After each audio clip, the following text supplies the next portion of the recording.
ಸಿದ್ದರಾಮಯ್ಯ ಅಲ್ಲದೆ ಬೇರೆ ಯಾರೇ ಸಿಎಂ ಆದ್ರೂ ಕೂಡ ಸರ್ಕಾರ ನಡೆಸೋದು ಕಷ್ಟ ಇದೆ. ಹೀಗಂತ ಕೊಪ್ಪಳದಲ್ಲಿ ಸಿಎಂ ಆಪ್ತ ಶಾಸಕ ಅಶೋಕ್ ಪಟ್ಟಣ್ ಅವರು ಹೇಳಿದ್ದಾರೆ. ಸಿಎಂ ಬದಲಾವಣೆ ಆಗಲ್ಲ ಅಂತ ಎಲ್ಲರೂ ಹೇಳಿದ್ದಾರೆ. ಸಿಎಂ ಸಹ ಹೈಕಮಾಂಡ್ ಹೇಳಿದ್ರೆ ನಾನು ರಾಜೀನಾಮೆಯನ್ನ ಕೊಡ್ತೀನಿ ಎಂದಿದ್ದಾರೆ. ಹೈಕಮಾಂಡ್ ಹೇಳ್ತಾ ಇಲ್ಲ, ಅವರು ಬಿಡ್ತಾ ಇಲ್ಲ. ಡಿಕೆ ಶಿವಕುಮಾರ್ ಹಾಗೂ ಸಿದ್ದರಾಮಯ್ಯ ಅವರು ಚೆನ್ನಾಗಿದ್ದಾರೆ, ಜಗಳ ಆಗ್ತಾ ಇದೆ ಅಂತ ಸೃಷ್ಟಿ ಮಾಡಲಾಗ್ತಾ ಇದೆ. ಇಕ್ಬಾಲ್ ಹುಸೇನ್ ಮೊದಲ ಬಾರಿಗೆ ಶಾಸಕರಾಗಿದ್ದಾರೆ. ಅವರಿಗೆ ಸ್ವಲ್ಪ ಮೆಚುರಿಟಿ ಕಡಿಮೆ ಇರುವಂತ ಹಾಗೆ ಕಾಣಿಸ್ತಾ ಇದೆ. ಅವರು ಡಿಕೆ ಶಿವಕುಮಾರ್ ಅವರಿಗೆ ಬಹಳ ಆತ್ಮೀಯರು, ಹೀಗಾಗಿ ಹೇಳ್ತಾ ಇದ್ದಾರೆ.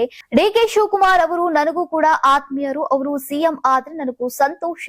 ಆದ್ರೆ ರಾಹುಲ್ ಗಾಂಧಿ ಹಾಗೂ ಎಲ್ಲಾ ಶಾಸಕರ ಭಾವನೆ ಸಿದ್ದರಾಮಯ್ಯ ಇರ್ಲಿ ಅನ್ನೋದಾಗಿದೆ. 2.5 ವರ್ಷ ಒಳ್ಳೆಯ ಆಡಳಿತವನ್ನ ಕೊಟ್ಟಿದ್ದಾರೆ, ಹೀಗಾಗಿ ಅವರೇ ಇರ್ಲಿ ಅನ್ನೋ ಭಾವನೆ ಇದೆ. ನೀವು 2028ಕ್ಕೆ ಡಿಕೆ ಶಿವಕುಮಾರ್ ಕ್ಲೇಮ್ ಮಾಡ್ಲಿ, 2028ಕ್ಕೂ ಬಹಳ ಜನ ಇದ್ದಾರೆ, ಯಾರು ಅದೃಷ್ಟ ಇರುತ್ತೋ ಅವರಾಗ್ಲಿ ಅಂತ ಅಶೋಕ್ ಪಟ್ಟಣ್ ಅವರು ಹೇಳಿದ್ದಾರೆ. ರಾಜ್ಯ ಕಾಂಗ್ರೆಸ್ ನಲ್ಲಿ ಮತ್ತೆ ಕುರ್ಚಿ ಕದನ ಗರಿಗೆದರಿದೆ. ದೆಹಲಿಗೆ ಹೋಗಿ ಬಂದ ಮೇಲೆ ಡಿಸಿಎಂ ಡಿಕೆ ಶಿವಕುಮಾರ್ ಆಕ್ಟಿವ್ ಆಗಿದ್ದಾರೆ.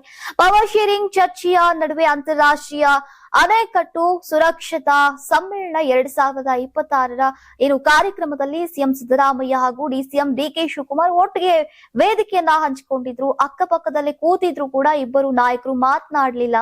ಇದನ್ನ ನೋಡಿದವರು ಸಿಎಂ ಮತ್ತು ಡಿಸಿಎಂ ನಡುವಿನ ಮುನಿಸು ಜೋರಾದಂತೆ ಕಾಣ್ತಾ ಇದೆ ಅಂತಿದ್ದಾರೆ. ಇನ್ನು ಕಾಂಗ್ರೆಸ್ ಪಕ್ಷದೊಳಗಿನ ಕೋಲ್ಡ್ ವಾರ್ ಬಹಿರಂಗವಾಗಿದೆ. ಕಾಂಗ್ರೆಸ್ ಸರ್ಕಾರದ ಬಗ್ಗೆ ಶಾಸಕ ಬಸನಗೌಡ ಪಾಟೀಲ್ ಯತ್ನಾಳ್ ಸ್ಫೋಟಕ ಭವಿಷ್ಯವನ್ನ ನುಡಿದಿದ್ದಾರೆ.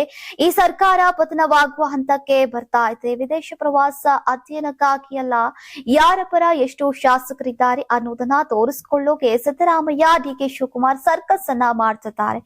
ಕಳೆದ 2-3 ದಿನಗಳ ಹೇಳಿಕೆಯನ್ನ ನೋಡ್ತಾ ಇದ್ರೆ ಸರ್ಕಾರ ಬಿದ್ರೂ ಪರವಾಗಿಲ್ಲ, ಮುಖ್ಯಮಂತ್ರಿ ಆಗ್ಲೇಬೇಕು, ಬಿಡಬಾರ್ದು ಅನ್ನೋ ನಿರ್ಧಾರಕ್ಕೆ ಬಂದಿದ್ದಾರೆ.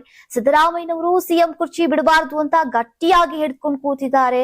ಇವರಿಬ್ಬರ ಕಚ್ಚಾಟದಲ್ಲಿ ಸರ್ಕಾರ ಪತನವಾದ್ರೂ ಆಶ್ಚರ್ಯ ಇಲ್ಲ.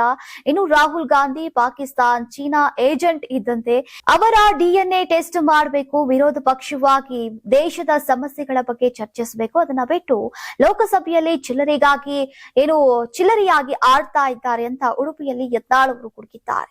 ಯಾರಾಗ್ತಾರೆ ಎಂಎಲ್ಎ ಅಭ್ಯರ್ಥಿ 2028 ಶೀಘ್ರದಲ್ಲೇ. ಪ್ರತಿದಿನ ಒಂದೊಂದು ಕ್ಷೇತ್ರದ ಟಿಕೆಟ್ ಆಕಾಂಕ್ಷಿಗಳ ಸಂಪೂರ್ಣ ಮಾಹಿತಿ ಪೊಲಿಟಿಕಲ್ ಜರ್ನಲಿಸ್ಟ್ ಕೆಎಂ ಶಿವಕುಮಾರ್ ಅವರಿಂದ. ಕರ್ನಾಟಕದ ನಂಬರ್ 1 ಡಿಜಿಟಲ್ ಮೀಡಿಯಾ ನಿಮ್ಮ ನೆಚ್ಚಿನ ಕರ್ನಾಟಕ ಟಿವಿಯಲ್ಲಿ ಮಾತ್ರ. ನೀವು ಸಣ್ಣ ಆಗ್ಬೇಕಲ್ವಾ? ಅದು ಒಂದು ಉತ್ತಮ ಆಹಾರದಿಂದ ಸಣ್ಣ ಆಗ್ಬೇಕಲ್ವಾ? ಪ್ರತಿದಿನ ನಮ್ಮ ಜೀನಿ ಸ್ಲಿಮ್ ನ ಯೂಸ್ ಮಾಡಿ ಯಾವುದೇ ಸೈಡ್ ಎಫೆಕ್ಟ್ ಇಲ್ದಂಗೆ ನೀವು ಸಣ್ಣ ಆಗ್ತೀರಾ.